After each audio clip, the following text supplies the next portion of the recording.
Hey there, my name is Hugh, and in this video I'm going to show you how to use a mechanical timer, why you should use it, and I'll give you my thoughts on this specific model. Alright, let's get into it. Alright, so first of all, why would you want to use a mechanical timer versus a digital one? Most people, including myself, would think that a digital timer would be more accurate, but that's not the case. I actually did some research into mechanical versus digital, and the digital ones aren't that accurate. So I decided to go for the mechanical one. The benefits of the mechanical one are they are easy to program. If somebody has a fear of technology and they don't want to use technical things, then this is really easy to program. They don't have to worry about that. And it is more reliable, apparently. According to the reviews, it said that the mechanical ones are more reliable. And this company in particular, BN Link, has a very highly rated line of mechanical timers. So that's why I decided to go with this. This was relatively inexpensive. I think I paid about $12 or $13 for two of them. Now, what can you use a mechanical timer for? There are a lot of different uses, but the primary ones that I can see that are the most useful are, number one, turning on grow lights. So I'm really bad at turning on lights for my plants, the indoor plants at least. And if you have one of these, you can just set the timer. You plug this into the wall here, and then you plug your light into here. Make sure the switch is on the timer function and not the on all the time function. When it's on the timer function, just plug that in, and whatever time you set here is when your lights will turn on. And I have mine set up to turn on at around 7 in the morning and turn off at about 7 at night. So that's really useful.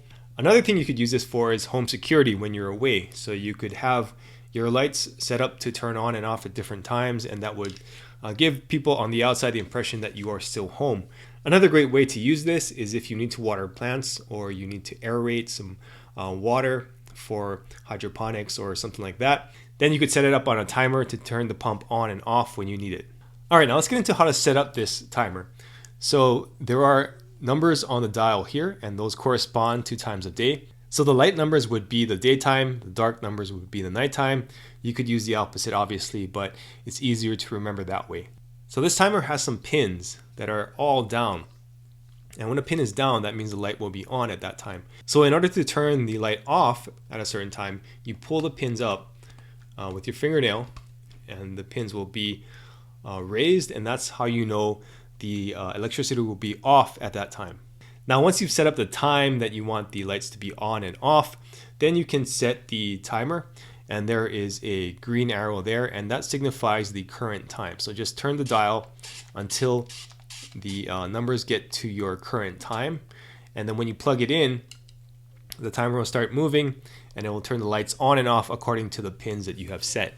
Now, if you need the light on all the time, you can flip this switch to on, and that will run the electricity through here the whole time. If you want it to be on the timer, you can move it over to the timer function, and that will turn it on and off according to your pin settings.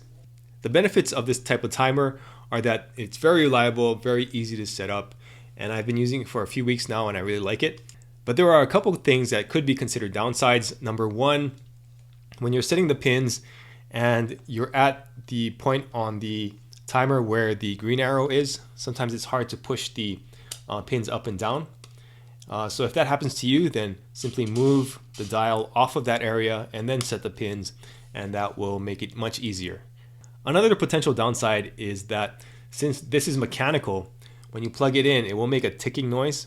So I can't hear it. There's one actually set up here next to my desk about 4 or 5 feet away, and I can't hear it unless it's very, very quiet. But if it was right next to your desk, then it could be a little bit bothersome. So just keep that in mind. You might want to keep this out of sight somewhere or in another part of the house where you won't be bothered by the ticking. But again, it's not very loud, and it's only if you have it very close that you're going to hear it. But if you're interested in this is the BND60/U47. Most complicated product number ever, but it's very easy to use, and I highly recommend it. It's great because if you're going to be away, or if you don't like to get up early to turn on your lights, then this is a fantastic solution for that. So that's it on mechanical timers and what they can be used for. If you like this, give this video a thumbs up, subscribe and hit the bell if you want to get more videos on how to become more self-reliant. Thanks for watching.